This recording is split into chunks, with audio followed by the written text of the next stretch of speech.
Hey, boys and girls. George Lowe here, voice of TV's beloved Space Ghost Coast to Coast. And it's time now for Geeks United with Bob and Al. Yes, you've seen them out behind the Piggly Wiggly doing their tag team wrestling show.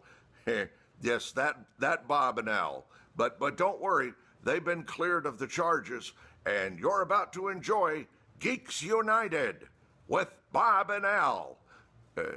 The same Bob and Al that do their little Avengers show. Not the movie thing, but the old 60s show. Al does a wicked Mrs. Peel.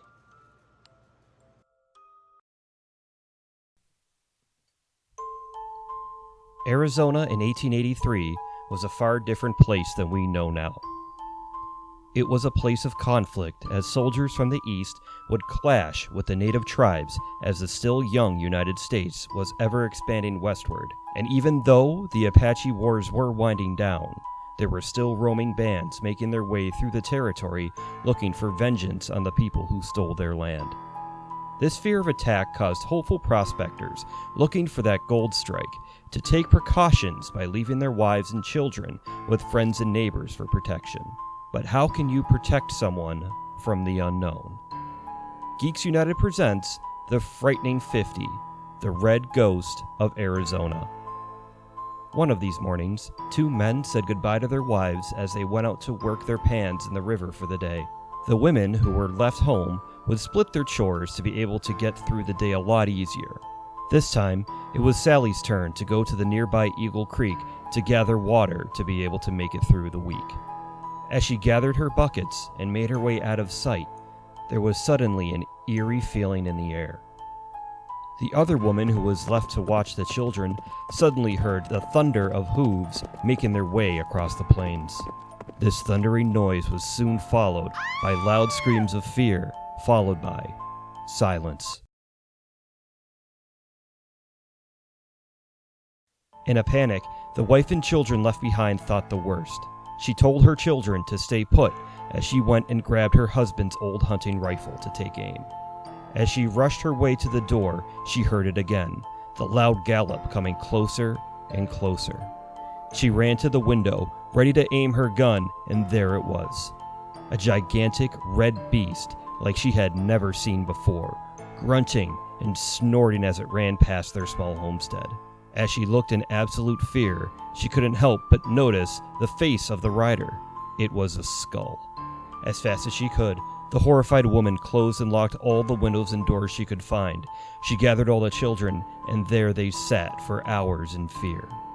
Time passed, and when the men finally came home, they rushed to the creek only to see the broken and mangled body of poor Sally, who went to collect the water.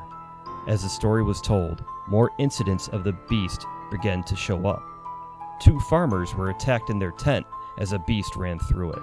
A man claimed to have seen it kill and eat a grizzly bear, while others said that they saw a 30-foot tall, blood-red beast with the neck of a snake and the hunched back of a monster being ridden by the Angel of Death. Sightings of the beast would be reported every few months for the next 9 years till one day, a rancher was preparing for his day when he happened to look out his window, and there it was, the red ghost, slowly eating some grass in the field. Quietly, the rancher retrieved his gun, aimed it out the window, and with one single shot, he felled the monster. When authorities came to investigate the body, they were shocked to find out what it was. Nothing but a camel. You see, back in 1850, the U.S. Army brought camels with them as beasts of burden to help them survey the arid lands of Arizona, and they were extremely effective. Once the American Civil War broke out in 1861, the Army went on to sell most of the camels, but the remaining few, they just let go to survive on their own in the wild. This solved one of the questions of the red ghost, but what about the rider?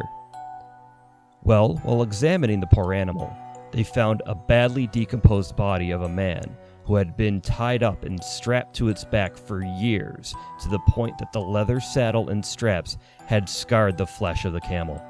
But these discoveries just opened a completely new mystery. Who was this man? And who, or what, tied him to the back of that camel.